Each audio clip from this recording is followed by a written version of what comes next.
bagian hadis ya. Masih bab 95 ya, babu wujubil qiraati lil imami wal ma'mumi fis sholawati kulliha fil hadari was safari wa ma yajharu fiha wa ma yukhafat. Bab wajib membaca. Tentu yang dimaksud membaca di sini Fatihahnya, wajib membaca Fatihah sesuai dengan dalil yang kita bahas terakhir ya, yaitu la sholata liman lam yakro bi fatihatil kitab. Tidak sah rokaat bagi yang tidak membaca Fatihah, surat Al-Fatihah. Ini berlaku bagi semuanya ya. Jadi bab wajib membaca bagi imam dan makmum di seluruh sholat fil hadar wasafar, baik sholat yang tam ya, seorang mukim ataupun sholat qasar bagi yang sedang safar. Kemudian wa ma yujharu fiha wa ma yukhafatu, dan mana kapan bacaan al-qiraah, bacaan itu dibaca dengan jahar dan kapan dibaca dengan sir gitu ya. Itu judulnya ya, cukup panjang. Di hadis yang kedua kemarin, yaitu yang barusan ya, karena ini hadisnya ada 4 seluruhnya nih, baru 2 berarti bab yang sekarang ini nih. Yang pertama itu yang hadis yang kedua tadinya sangat jelas lah, artinya secara tekstual pun sudah nampak, la sholata liman lam yakro bi fatihatil kitab, ya, tidak sah rokaat bagi yang tidak membaca Al-Fatihah. Nah, kalau Imam Bukhari kan dari hadis ini menyimpulkan di judulnya kan, wajib membaca bagi imam ataupun makmum di seluruh sholat, baik sholat mukimin, sholat yang tam ataupun sholat yang qasar bagi yang sedang safar. Nah, kemudian kapan dibaca jahar, kapan dibaca sir? Nah, kemarin ada pertanyaan, ini pertanyaannya, kalau secara ini kan sholat wajib ya, sholat wajib itu kan ada waktunya. Di dalam hadisnya sering ya, apabila sedang safar kemudian datang waktu sholat, sedang safar datang waktu sholat, itu sering ya yang menceritakan Rasulullah SAW safar itu kemudian datang waktu sholat. Dan yang dimaksud waktu sholat di situ kan sholat wajib ya. Sholat wajib itu kan sudah ditetapkan waktunya, sudah ditetapkan waktunya. Nah, apabila datang waktu sholat wajib, ya itulah waktunya mengerjakan sholat wajib kan. Apabila datang waktunya, tiba waktunya, waktu sholat wajib berarti waktunya mengerjakan sholat wajib. Nah, dibedakan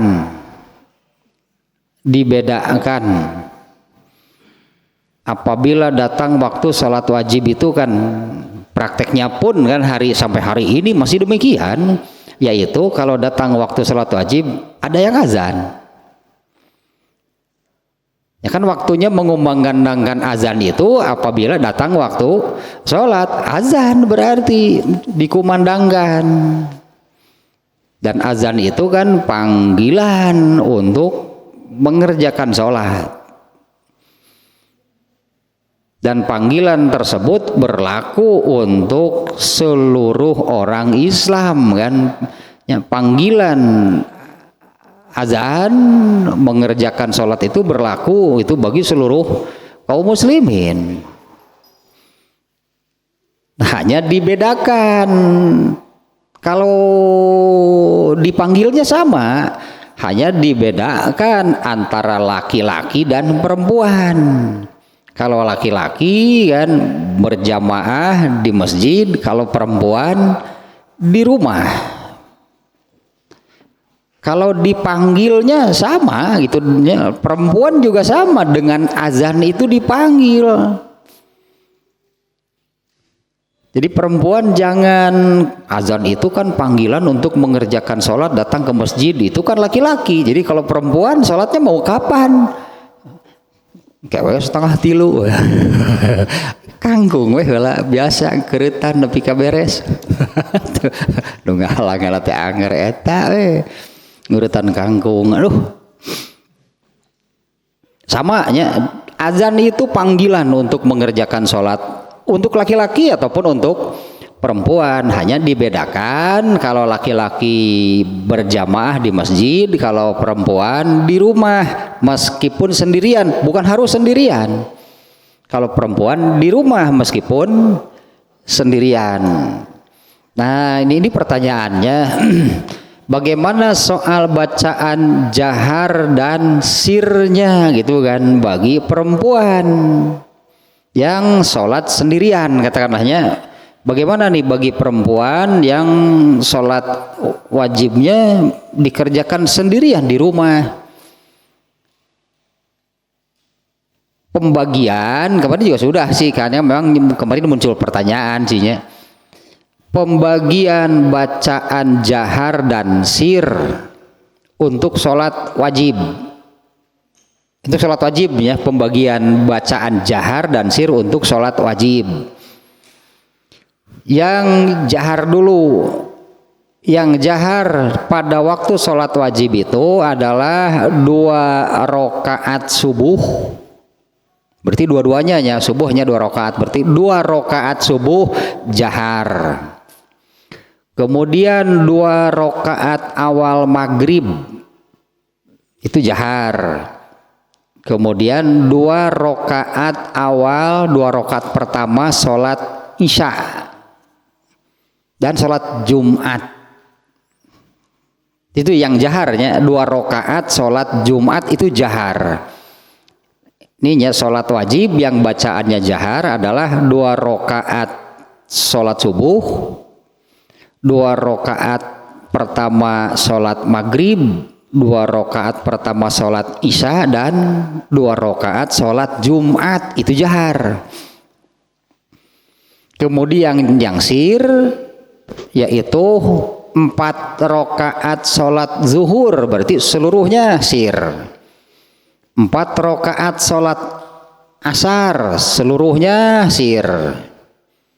Kemudian rakaat ketiga sholat maghrib dan 2 rakaat terakhir sholat isya itu sirnya semuanya.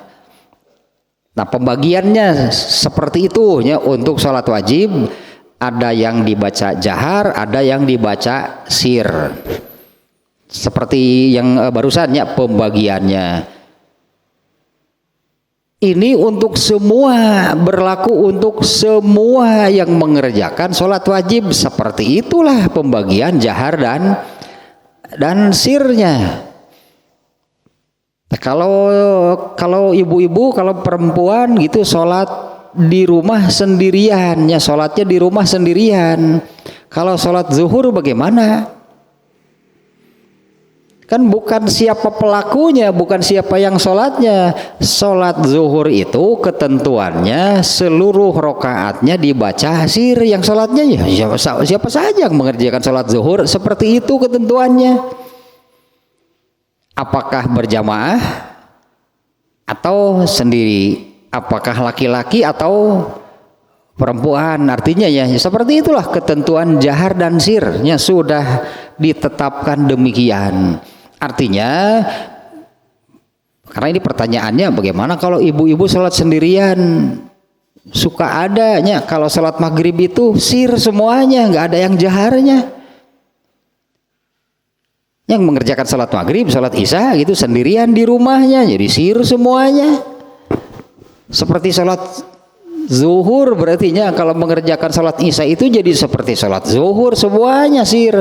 Padahal pembagian jahar dan sir itu sudah ditetapkan demikian.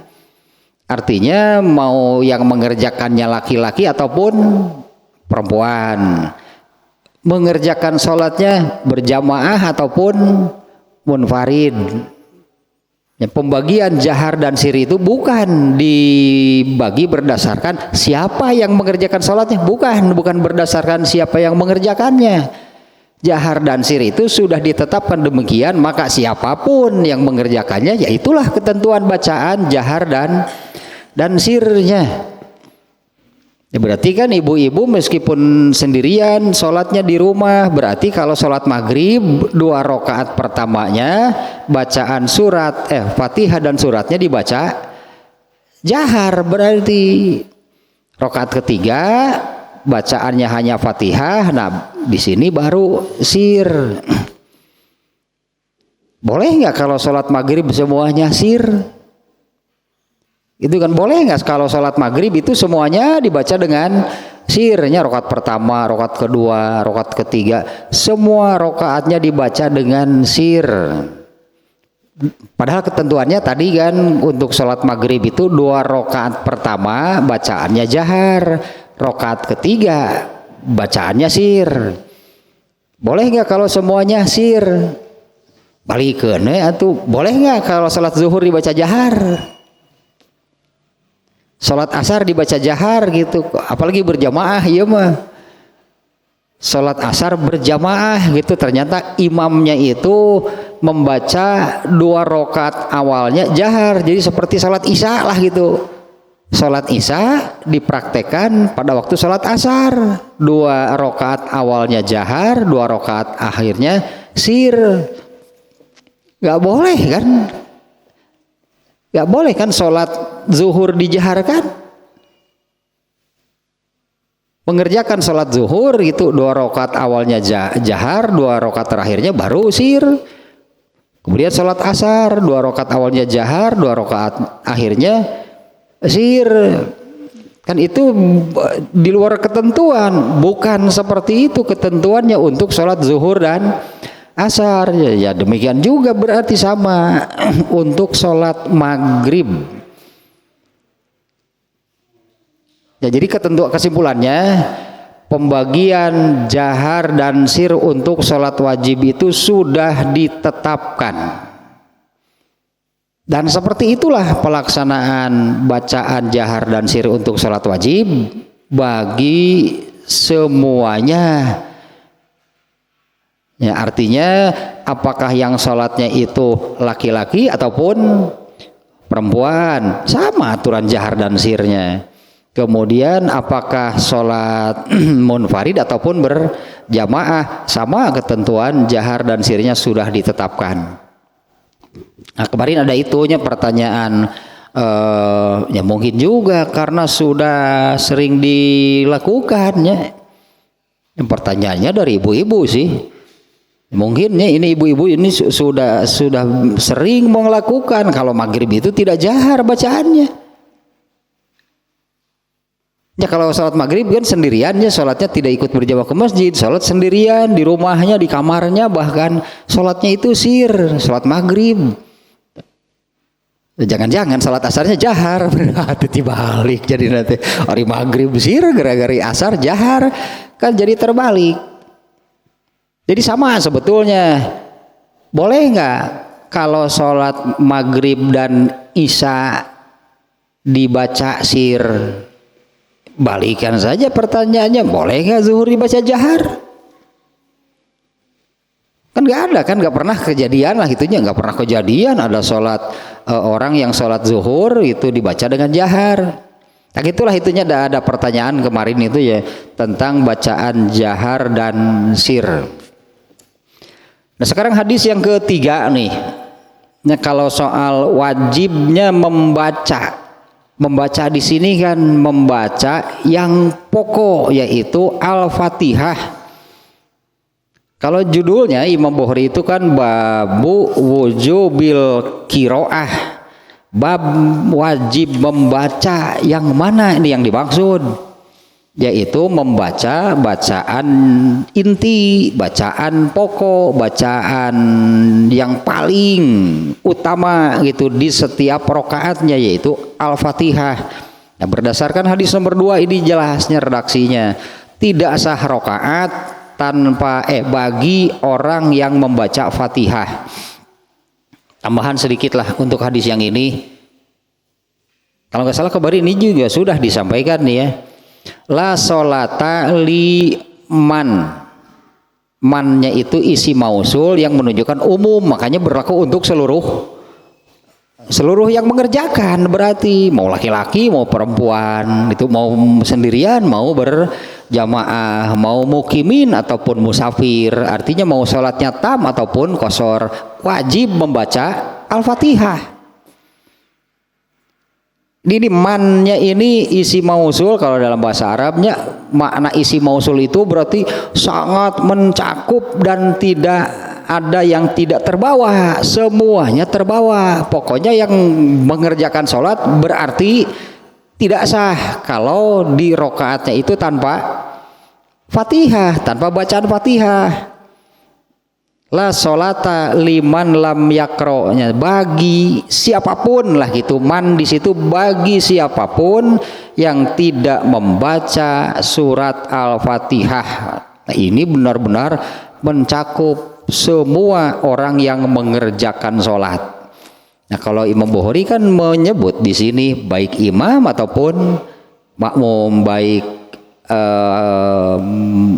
fil hador teh baik sholatnya tam ataupun qashar, baik laki-laki ataupun perempuan. Kalau ini imam makmum artinya ini berjamaahnya sudah tersebut di sini, sudah disebut. Nah, sekarang hadis yang ketiga. An Abi Hurairah ieu teh maca hadis ieu teh sok tariris. An Abi Hurairah radhiyallahu anhu anna Rasulullah sallallahu alaihi wasallam dakhalal masjida fadakhala rajulun fasallama ala nabiyyi sallallahu alaihi wasallam faradda wa qala irji fasalli fa innaka lam tusalli. Faraja ayusolli kama yusalla summa jaa fasallama ala nabi sallallahu alaihi wasallam faqala irji fasolli fa innaka lam tusolli salasan faqala wallazi ba'asaka bil haq ma uhsinu ghairuhu fa'alimni faqala iza kumta ila sholati fakabbir summa qaromata yassara ma'aka minal Qur'an summa raka hatta tatma'inna roki'an summa rfa hatta ta'dila qaiman summa sujud hatta tatma'inna sajidan summa rfa hatta tatma'inna jalisan waf'al zalika fi sholatika kulliha. Hadis ini juga menerangkan, menjadi dalilnya landasan, inilah batasan yang namanya satu rokaat. Batasan gitunya, sebutannya batasan dari mana sampai mana gitu kan, yang namanya satu rokaat itu dari mana sampai mana. Kita terjemah dulu nih hadisnya. Dari Abu Hurairah, semoga Allah meridhoinya, dia berkata Rasulullah sallallahu alaihi wasallam masuk ke dalam masjid. Kemudian ada seseorang yang masuk lalu sholat. Ya, Rasulullah SAW masuk ke dalam masjid, kemudian ada seseorang yang masuk masjid lalu sholat. Setelah selesai, orang itu kemudian mengucapkan salam kepada Nabi sallallahu alaihi wasallam dan beliau menjawabnya. Selesai sholat, orang itu kemudian memberi salam kepada Rasulullah SAW dan beliau menjawabnya.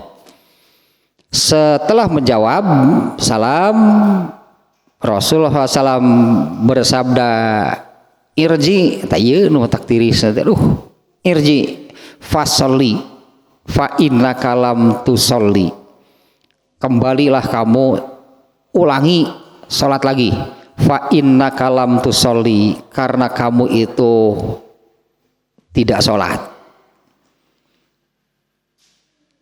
Artinya balik lagi, ulangi.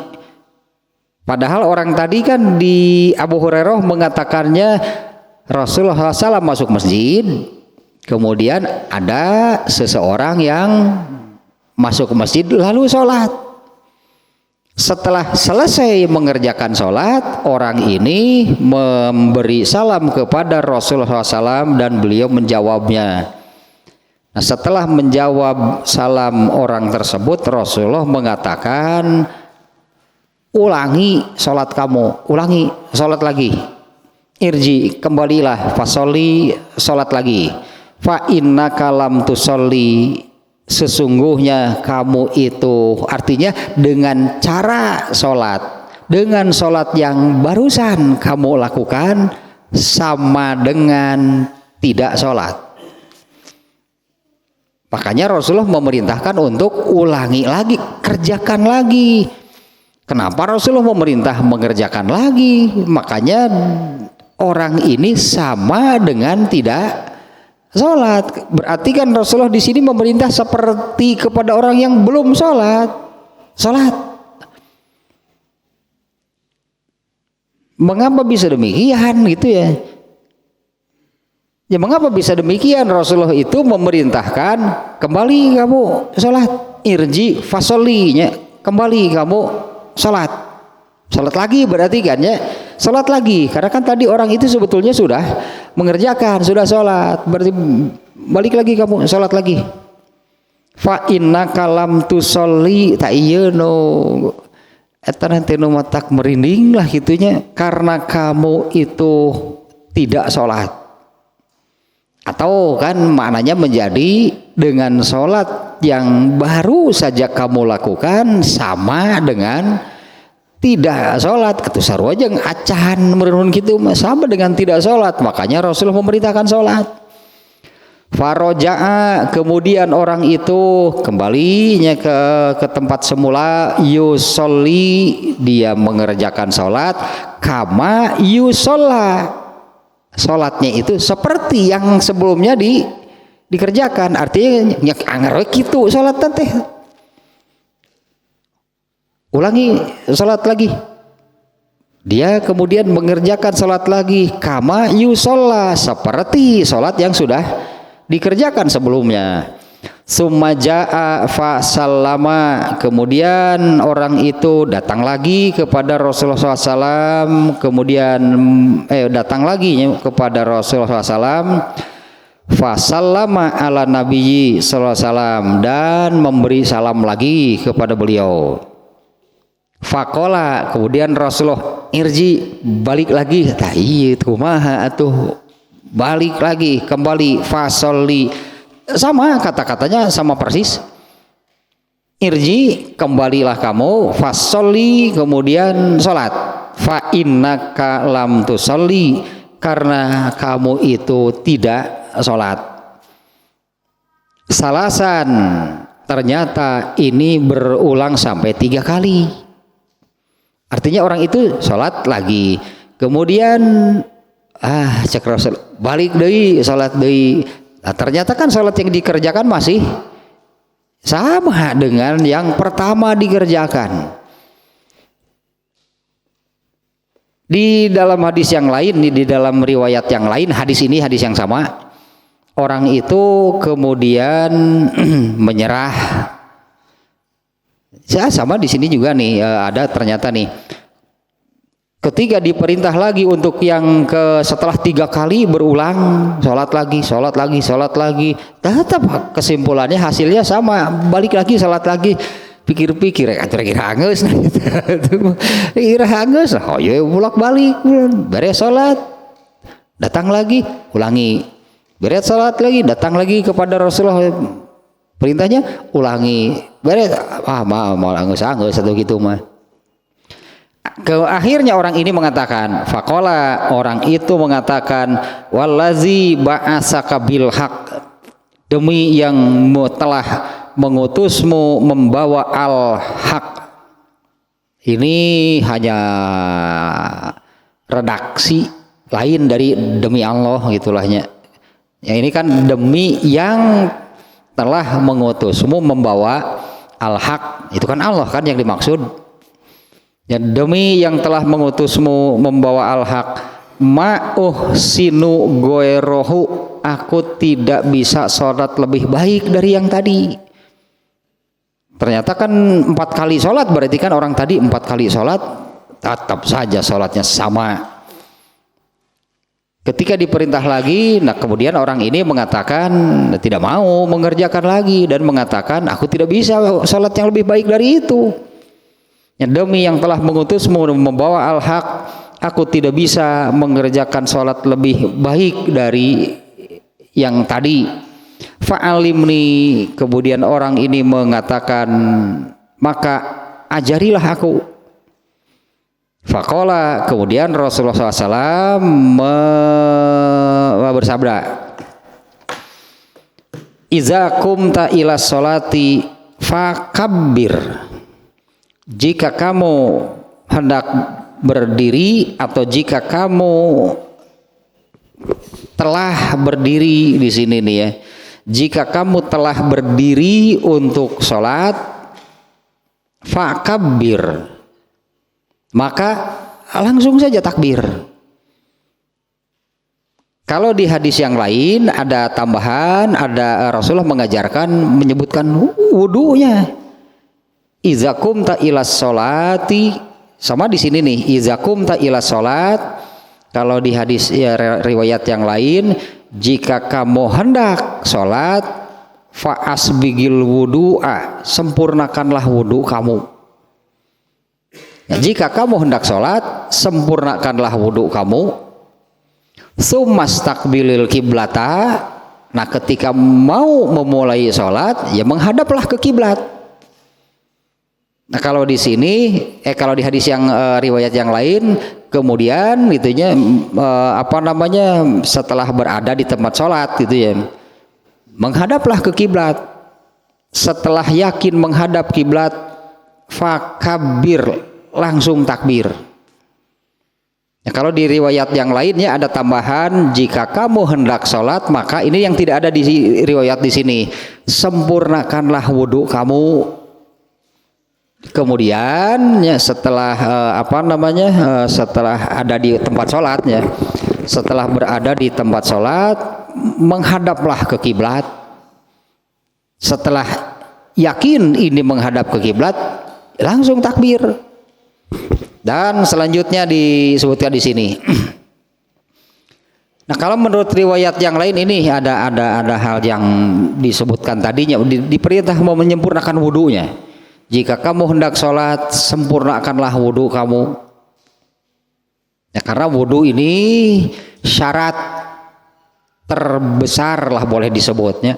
Wudu ini syarat terbesar dari semua syarat-syarat sahnya sholat. Jadi wudu itu syarat sahnya sholat itu ada beberapa. Ada berapa? 4, 5 gitu ya. Syarat sahnya sholat kan bersih dari hadas, bersih dari najis, menutup aurat, kemudian menghadap kiblat. Kemudian satu lagi, pada waktunya. Sholat bukan pada waktunya itu tidak sah. Ya kalau sholat bukan waktunya itu kan tidak sah. Bisi nyobaan sholat duha aja pada asar. Sholat duha pada asar gitu. Artinya kita bermaksud mengerjakan sholat duha, tapi dikerjakannya jam 4 sore. Kan bukan waktunya. Tawa tahajud itu jam 10 pagi gitu. Ayo nu begadang berang-berang atuh. Sholat wajib juga sama, sholat wajib apalagi, makanya kan sholat wajib kan sholat yang sudah ditetapkan waktunya. Berarti ya, sempurnakanlah wudhu kamu, kemudian setelah berada di tempat sholat menghadaplah ke kiblat. Menghadap ke kiblat ini setelah yakin menghadap ke kiblat, Rasulullah memerintahkan kalau sudah yakin menghadap ke kiblat langsung takbir. Artinya menghadap kiblat ini menjadi syarat terakhir gitu yang dipenuhi. Kalau wudhu kan sudah sebelumnya. Kalau wudhunya kan di tempat wudhu. Kalau sholatnya kan bisa jadi ini kan di masjid. Wudhu anggaplah syarat pertama nih yang dipenuhi ketika mau mengerjakan sholat itu menyempurnakan wudhu. Kalau apalagi kalau ini perempuannya, ibu-ibu di rumah makan suka pakai mukena gitu kan, itu untuk menutup aurat. Artinya ini dipenuhi nih syarat-syaratnya. Menghadap kiblat bari dibuka nate acan pakai daster kene, awalnya pastilah pakai mukena dulu. Makanya di sini Rasul menyebut menghadaplah ke kiblat, ini syarat terakhir berarti kan. Karena kalau sudah yakin menghadap kiblat di dalam hadisnya langsung takbir. Berarti syarat-syarat yang lainnya ini sudah dipenuhi semuanya. Juga persajadah menghadap kiblat. Padahal pakai daster kene belum menutup auratnya. Nah, ini juga menunjukkan setelah terpenuhi semua syaratnya, yang terakhirnya syarat yang dipenuhinya itu adalah menghadap ke kiblat. Kalau sudah yakin semuanya, semua syaratnya terpenuhi, langsung mulai sholatnya, yaitu takbir. Nah, hadis ini menunjukkan gitu ya, bahwa sebelum sholat itu tidak ada bacaan atau doa apapun. Sebelum sholat ya berarti sebelum memulai takbir kan. Sebelum sholat artinya sebelum memulai sholat dengan mengucapkan takbir itu tidak ada bacaan atau doa apapun. Misalnya membaca ta'awudz kah? Baca bismillah kah? Sebelum takbir nih ya. Baca ta'awudz kah? Baca bismillah kah? Kalau prakteknya ada yang seperti itu, entah maksudnya membaca ta'awudznya sebelum memulai sholat itu dia bermaksud minta perlindungan kepada Allah selama sholat ini supaya tidak diganggu oleh, mungkin maksudnya demikian, tapi itu jadi salah ya, karena ketentuannya ya, seperti hadisnya kalau sudah yakin menghadap kiblat maka langsung saja langsung takbir.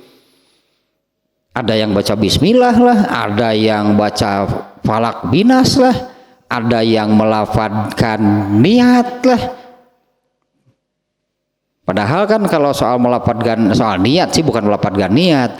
Kalau soal niat kan sejak wudhunya pun sudah itu dengan niat mau sholat. Mengapa wudhu? Karena mau sholat, pakai mukena, menghamparkan sajadah, kan itu kan sudah jelas kan mau apa sih mengerjakan demikian? Mau sholat, apakah niat yang sudah jelas kelihatan sebetulnya mulai dari wudhu, tadinya kalau ibu-ibu di rumah kan pakai mukena, menghamparkan sajadah, kan sudah jelas niatnya mau sholat. Nah, apakah setelah jelas niatnya itu jelas dari apa yang dikerjakannya tadi itu jelas niatnya mau sholat, apakah ketika benar-benar sholatnya itu akan dimulai niatnya itu perlu diucapkan nggak?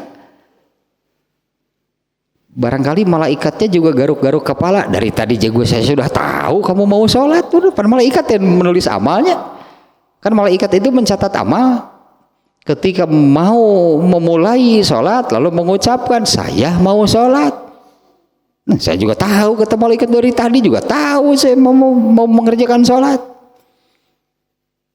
Dan secara dalil dinya secara dalil apa ada gitu hadis yang menerangkan ketika sholat itu sudah yakin menghadap kiblat, ketika benar-benar mau memulai sholat itu, apa ada hadis yang menerangkan bahwa niat itu diucapkan? Tidak akan ada. Jangankan yang sahih, hadis dhaif pun tidak akan ada hadis, tidak ada hadis yang menerangkan demikian. Sebelum sholat itu dimulai dengan mengucapkan takbir, itu kemudian melafadzkan niat mengerjakan sholat, karena makna niat sendiri adalah maksud. Jadi kalau ditanya apa maksudnya wudu mau sholat, apa maksudnya menghamparkan sajadah, apa niatnya mun bahasa Arab mah dengan maksud apa wudu, dengan maksud apa pakai mukena, dengan maksud apa menghamparkan sajadah, itu niat semuanya bahasa Arab. Nah kalau dalil hadis lah yang menerangkan mengucapkan melafadzkan niat ketika sesaat sebelum sholat itu benar-benar dimulai, yaitu mengucapkan takbir, tidak ada baik yang sahih ataupun yang dhaif, itu tidak ada hadisnya. Jadi Rasulullah sendiri artinya tidak melakukan demikian.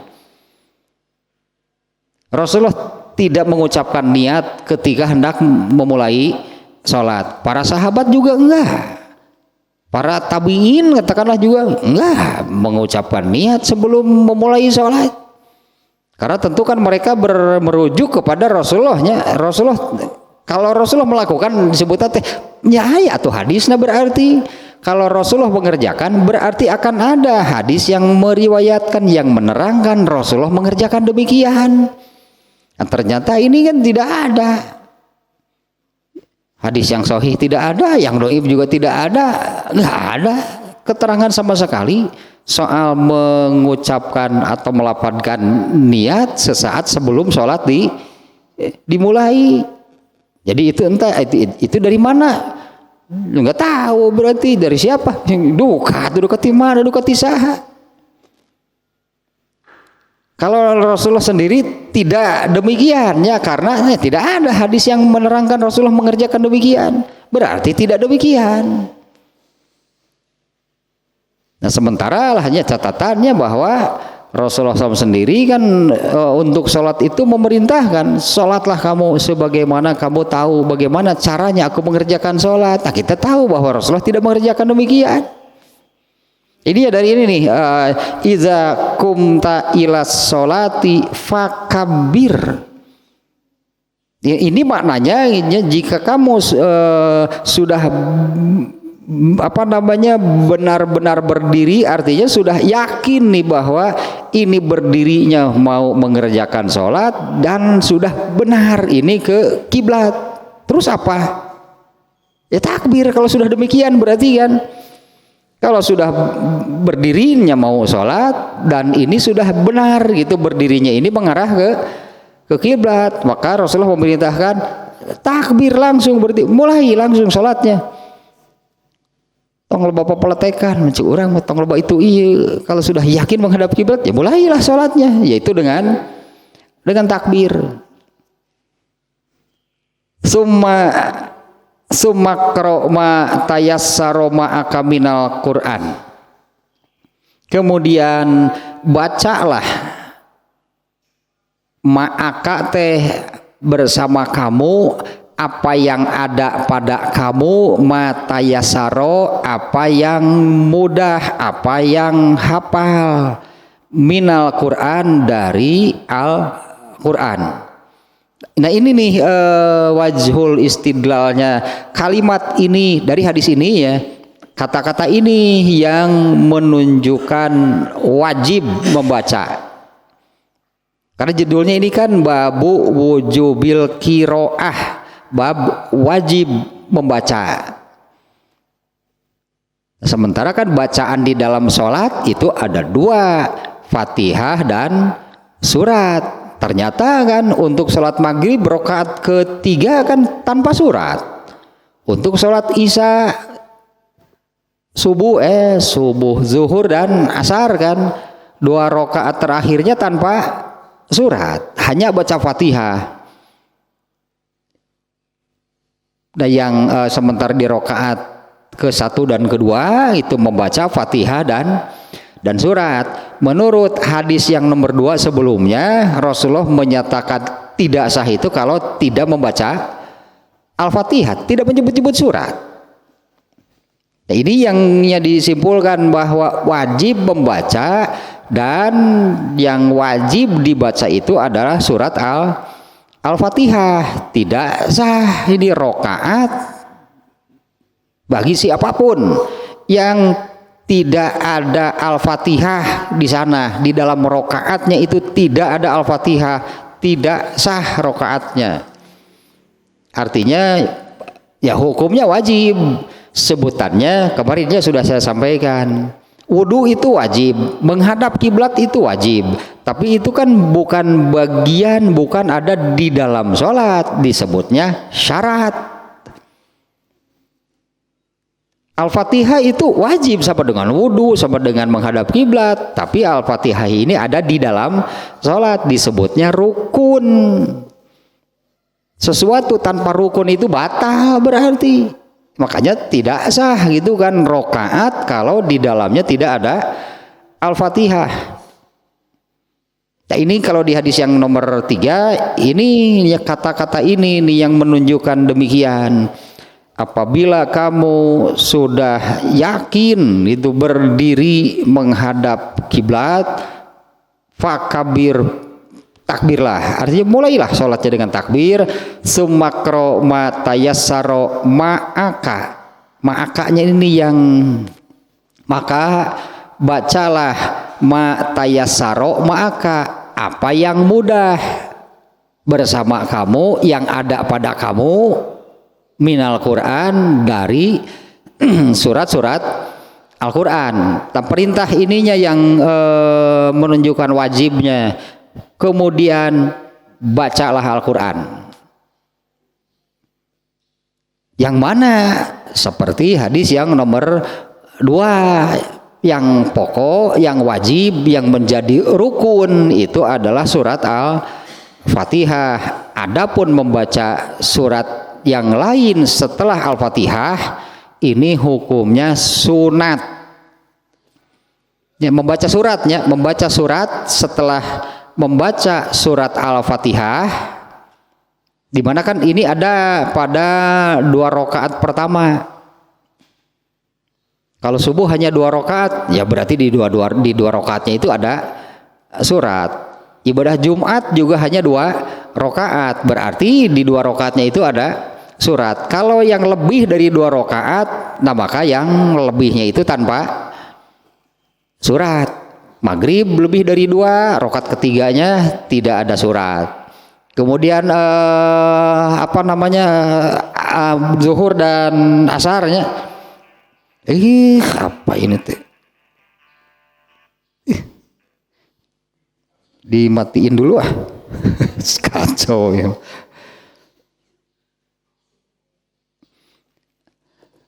Untuk zuhur yang 4 rakaat, asar 4 rakaat, isya 4 rakaat, di 2 rakaat terakhirnya kan tanpa surat.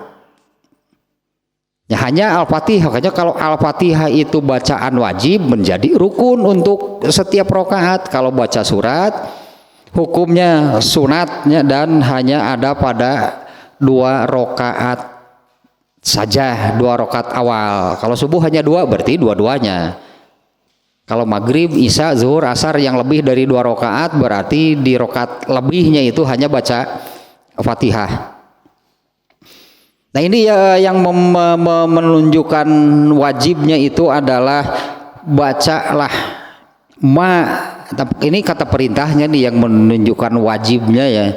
Kemudian bacalah ma tayassaro ma'aka minal Quran. Apa yang mudah, ma'aka te asal bersama kamu, artinya yang ada pada kamu. Bacalah apa yang kamu hafal. Ulah macan itu apal. Ayeuna ada banyak baca itu apal, Qurannya disimpan di depan. Kenapa ada Quran di depan? Itu apal berarti. Benar kan? Kenapa ada membaca Al-Quran yang ditempel di depan berarti nu teu apal. Nah, nu apal mah kenapa perlu ada Quran di sana? Dan nggak ganggu atuh. Justru kan mengganggunya apa yang terlihat itu kan justru jadi bisa mengganggu. Ini ada nih ya, ini ada yang prakteknya seperti ini.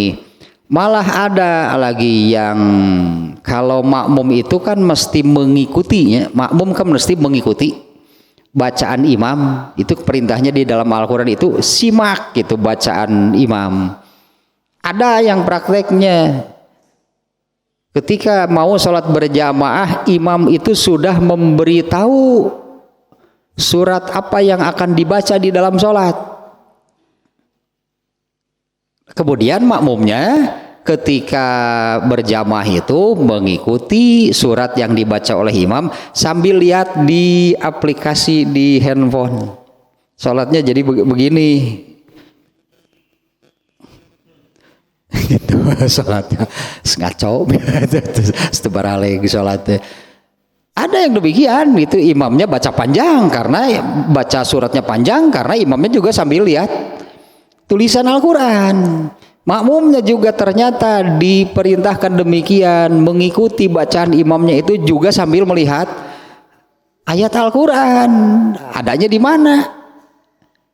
Ya ada juga yang Quran kecil lah gitu sambil begini buka apa imam nawe ulah bari ningali eta der makmum pipilueun. Iya tah ma tayassaro ma'aka apa yang mudah, ma'aka teh bersama kamu, yang ada pada kamu, yang bersama kamu teh yang ada di hafalan kamu itu minal Quran. Kalau minnya ini bayan, sebetulnya min ini bayan atau tafsir. Al-Quran ini keterangan dari kata Al-Quran itu keterangan dari ma isi mausul. So asli bukan diajar bahasa Arab lama. Bacalah Al-Quran yang kamu hafal, gitulah terjemah nama maksud nama ya, bacalah Al-Quran yang kamu hafal. Sumarka hatta tatma'inna rokian, kemudian rukulah kamu hingga kamu tumaninah gitu rukunya. Sumarka kemudian rukulah hatta tatma'inna rokian hingga kamu tumaninah rukunya. Sumarfa hatta ta'dilako iman, kemudian bangkit dari ruku hingga kamu benar-benar tegak. Ada ya mah kejadian sihnya melihat kejadiannya ini di apa namanya di gor tempat bulu tangkis. Jadi mereka gitunya, mereka yangnya sagrup biasanya kan kalau bulu tangkis mah sagrup. Ketika datang waktu asar nggak sholat asar, ada yang sedang main gitu kan, ada yang sedang main ya, yang lainnya yang nunggu giliran itu nggak berjamaah, padahal masjidnya dekat gitunya, padahal masjid dekat dari tempat gor bulu tangkis itu. Ya kalau saya sebelum ini berjamaah dulu ke masjid, kemudian masuk lagi. Nah ternyata ya kalau yang lain kan ya gitulah sholatnya. Satu orang gitu gak berjamaah. Ada satu orang yang dia sholat asar, ternyata yang sedang main ini sudah hampir selesai. Sudah selesai. Dia giliran gitunya, giliran main bulu tangkis. Kan yang lain kan lompat gitu kan ke apa namanya ke arena gitulah, tetepakan iya sih untuk kebagian berdan sih keburu kubatur diedankeun salatna tah sampai bangkit dari rukunya itu belum tegak sudah Kalau saya justru sengaja melihat itunya, saya perhatikan orang itu sedang sholat, bangkit dari rukunya itu kan, kalau ini kan bangkitlah dari ruku hatta ta'dila qaiman, hingga badan kamu itu betul-betul tegak. Nih bangkit dari ruku, sami Allah, masih jauh dari tegak, sudah. Kemudian turun untuk sujud, dan sujudnya pun asal kena sigeuna teh. Naon teh dahi teh asal kena, kemudian bangkit dari ruku, sujud duduk di antara dua sujud juga itu belum berdiri duduk dengan tegak sudah pikir-pikir itu bacaan tuh cing teh salat nah itu. Dan ternyata benar, begitu selesai Assalamualaikum buka sarung gitu kan, karena sudah pakai celana pendek untuk badminton kan, sebelumnya sudah main itu. Salat dulu, buka sarung, gak jelang bener dah sieun keburu ku batur. Oh, ini bagian saya ya nama. Innalillahi, ustad, dia seorang ustad dan ngetop. Tadi mereka di video gitu kan, naon disebut teh. Akhirnya itulah dengan amal dirinya gitu.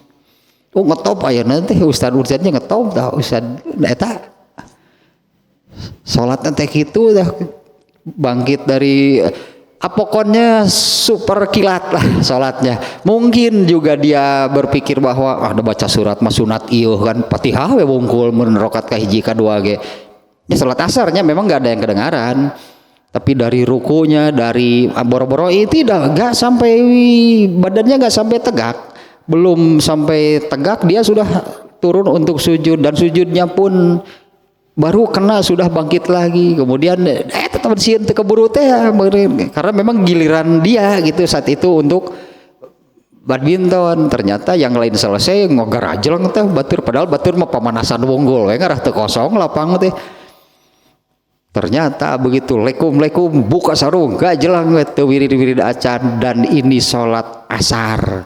Sholat terpenting kan asar teh, sholat wusto, rajanya sholat itu sholat asar mah sudah diperlakukan demikian. Geus teu kabayang sholat itu saja nama tad atulah sakapung meunah teh aduh innalillahi ustad cing teh sampai sedemikian rupa gitu. Teuing lamun keun khutbahna sok nerangkeun naon teu ngarti ayo mun khutbahna sok nerangkeun naon atuh. Bener ayo nerangkeun mah sugan nerangkeun bener. Pira aku nerangkeun mun salat mangusih siga saya ge mahi. Nah, moal ngomong gitu. Kan sigana bae keur khutbah mah moal nerangkeun gitu. Pokona mah siga seperti saya juga salat juga kitu ge saya mahi salat mah kitu ge halus-halus teuing. Saya yakin dia enggak akan ngomong gitu. Bisa jadi kalau ketika dia menerangkan, dia kan menyuruh salatlah yang benar. Nari, ya padahal ini dari sini nih ya itu terlintas gitunya. Sumarka hatta tatma'ina rokian, rukulah dengan tumaninah. Bahkan kan Rasulullah menyebutkan tidak sah kan, tidak sah. Bukan Rasulullah sih yang menyebut tidak sah mah. Rasulullah menyebutnya pencuri di dalam sholat. Orang yang tidak meluruskan tulang punggungnya waktu ruku dan sujud. Ibnu Mas'ud yang mengatakan tidak sah. Nah Ibnu Mas'ud menyimpulkan tidak sah salat orang yang tidak meluruskan tulang punggungnya waktu ruku dan sujud. Itu dari sabda Rasulullah yang menyebutkan pencuri di dalam salat. Orang yang tidak meluruskan tulang punggungnya waktu ruku dan sujud lah, boro-boro perhatikan tulang punggungnya lurus waktu ruku dan sujud dawe siga kitu tadi dahinya saja baru nempel gitu ke tempat sujud sudah bangkit lagi. Etan yang bikin saya heran macana kumaha bisa anjing sih sami Allahumma rabbana alhamdulillah langsung turun deui untung teu tijoklok untungnya teu tijoklok udah rusuh teman-teman. Artinya kita mengambil pelajaran lah itunya dari hal yang demikian. Oh ternyata kan kalau tuntutannya dari Rasulullah kan seperti ini. sumarka rukulah hatta tatma'inna rokian, hingga kamu tumaninah gitu rukunya. Kemudian bangkitlah sumarfa, bangkitlah dari ruku hatta ta'dila qaiman, hingga badan kamu benar-benar tegak berdiri. Yaitu yang suka disebut i'tidal kan, posisi berdiri setelah bangkit dari ruku itu i'tidal. Summasjud hatta tatma'inna sajidan, kemudian sujudlah hingga kamu tumaninah sujudnya. Ya apalagi kalau kita bacanya, kalau kita baca hadis-hadis tentang bagaimana sujud, banyak ternyata ya, mengenai tulang punggungnya, mengenai dempal kakinya, mengenai tangannya, mengenai wajahnya. Banyaknya ininya ya, hadis-hadis lah yang menerangkan seperti apa sujud di dalam sholat. Kalau di sini ini ringkasnya ya, Rasulullah memerintahkan kepada orang tadi, kemudian sujudlah dengan tumaninah, sumar hatta tatma'inna jalisan, kemudian bangkitlah hingga kamu duduk dengan tumaninah. Duduk ini setelah bangkit dari sujud. Waf'al zalika fi sholatika kulliha. Nah, kerjakanlah yang demikian itu di seluruh sholat kamu. Nah, ini 1 rakaat berarti. Ini 1 rakaat, di batasan 1 rakaat. Artinya rakaat kedua bagaimana? Sama seperti ini. Rakaat kedua bagaimana? Ya inilah yang dikerjakan. Ini batasan 1 rakaat, dan dari semuanya, dari yang namanya sebutan 1 rakaat itu, intinya itu adalah ini Al-Fatihah, ini bab wujubul qiraah gitu. Imam Bukhari ini yang menekankan itu wajib membaca. Membaca apa? Karena di semuanya juga kan ada bacaan kan? Ya di semuanya kan ada bacaan, waktu berdiri, ruku, sujud, duduk kan semuanya ada bacaan.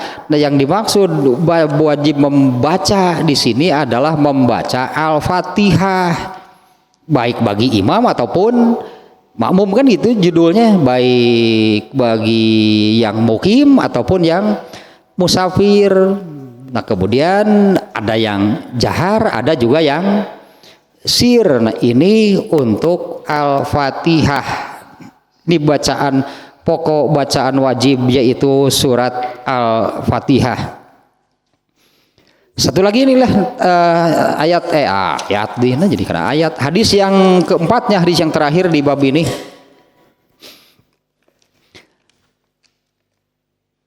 Hadis yang keempat, qala Sa'dun kuntu usolli bihim salata Rasulillahi sallallahu alaihi wasallama salatail isya'i wal la ukhrimu anha. Ini hadis yang nomor 1 yang apa namanya, saat difitnah, ya saat difitnah itu sholatnya tidak benar, itu kan di hadis yang pertama kemarin kan, ketika saat menjadi gubernur yang waktu itu khalifahnya Umar bin Khattab. Sa'ad bin Abi Waqqas itu jadi gubernur di Kufah. Ada orang Kufah yang memfitnah, menuduh, menjatuhkan maksudnya menjatuhkan Sa'ad bin Abi Waqqas, melaporkan kepada Khalifah Umar bin Khattab sholatnya tidak benar. Nah ini ada ditambah nih sedikit, dimuat lagi oleh Imam Bukhari nih. Kuntu usolli bihim sholata Rasulillahi sallallahu alaihi wasallam sholatail asyiji la ukhrimu anha. Kuntu arkudu fil ulayaini wa ahzifu fil ukhrayaini. Faqala Umaru radhiyallahu anhu zalika dzannu bika. Ya, Sa'ad bin Abi Waqqas mengatakan, aku pernah sholat mengimami mereka, orang Kufah, hanya mengimami orang Kufah karena beliau kan ini gubernur di Kufah. Aku mengimami mereka mengimami mereka sholat tail asyiyi, 2 sholat isya. Yang dimaksud itu sholat maghrib dan isya. La ukhrimu anha.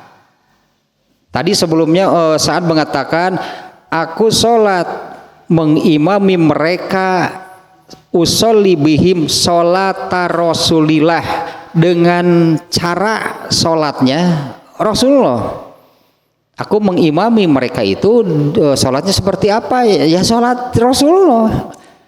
Hanya memang ini kan ada orang Kufah yang mau menjatuhkan ya, memfitnah gitu, memunculkan tuduhan siapa Sa'ad ini sholatnya tidak benar. Ya dilaporkanlah ke Umar bin Khattab. Ya ketika bertemu dengan Umar bin Khattab, ya inilah konfirmasi, klarifikasi Sa'ad kepada Umar bin Khattab, mengatakan seperti ini. Aku mengimami mereka itu sholat Rasulullah, sholat Rasulullah SAW, yaitu sholat maghrib dan isya. Kuntu arkudu fil ulayaini wa ahzifu fil ukhrayaini. Aku panjangkan 2 rakaat pertama dan aku pendekkan 2 rakaat yang kedua, 2 rakaat yang terakhir. Faqala Umaru. Nah ini berarti pada 2 rakaat pertama baca Fatihah dan surat, sehingga saat menyebutnya aku memanjangkan 2 rakaat pertama yaitu Fatihah dan surat, dan aku pendekkan 2 rakaat berikutnya yaitu hanya membaca Al-Fatihah. Tetap wajib kan ada Al-Fatihah di setiap rakaat. Makanya kalau yang 2 rakaat pertama disebutnya panjang karena Fatihah ditambah surat. Kemudian pada 2 rakaat pertama pendek karena hanya baca Fatihah. Nah, kalau tanpa Fatihah mah tuh berenang bangkit berdiri masuk ke rakaat kedua, kalau tidak baca Fatihah terus apa? Ruku deui berarti kan kalau bangkit masuk ke rakaat kedua tidak baca Fatihah, berarti hanya berdiri tanpa baca apa-apa, berarti langsung ruku lagi berarti. Faqala Umaru, nah Umar berkata kepada Sa'ad bin Abi Waqqas, zalika dzannubika, sebetulnya aku juga sudah aku juga mengira demikian. Artinya Umar bin Khattab sudah menduga bahwa mustahil Sa'ad itu sholatnya tidak benar. Ternyata kan klarifikasinya seperti ini, ya inilah sholat yang saya lakukan, yaitu sholat Rasulullah SAW. La ukhrimu anha, tidak aku ubah sedikit pun. Ya, tidak ada yang aku ubahnya dari sholat Rasulullah SAW itu, tidak ada yang aku ubah sedikit pun. Ya seperti inilah berarti sholat Rasulullah SAW. Tentang bacaan ini ya, 2 rakaat pertama lama, 2 rakaat kedua sebentar. Ini bahasa lah gitu. Ini bahasa dari Sa'ad bin Abi Waqqas yang maksudnya 2 rakaat pertama aku baca Fatihah dan surat, sementara 2 rakaat terakhir aku hanya membaca surat Al-Fatihah. Digambarkannya dengan 2 rakaat pertama lama, 2 rakaat berikutnya sebentar. Terus beres tanya, ternyata ini hadis yang keempat itu hanya pengulangan lah anggapnya, karena isi yang hadis yang ini di hadis yang pertama itu malah lebih lengkap, lebih panjang, lebih lengkap, sampai kepada orang yang menuduhnya pun kemudian dikutuk menjadi kobra. Dikutuk menjadi kolot bragajul. Jadi kobra teulem-eulem geus aki-aki halis nepikeun geus ke kadieu tah. Kenapa? Dia ternyata menyadari saya seperti ini karena doa Sa'ad. Jadi kutuk lah gitu, menjadi kobra. Jadi kolot bragajul, salat hanteu sisi jalan we nangkring pegawaian teh aya ibu-ibu ngaliwat heureuyan tah eta jadi kitu tah di ku eta teh didoakeun ku Sa'ad teh.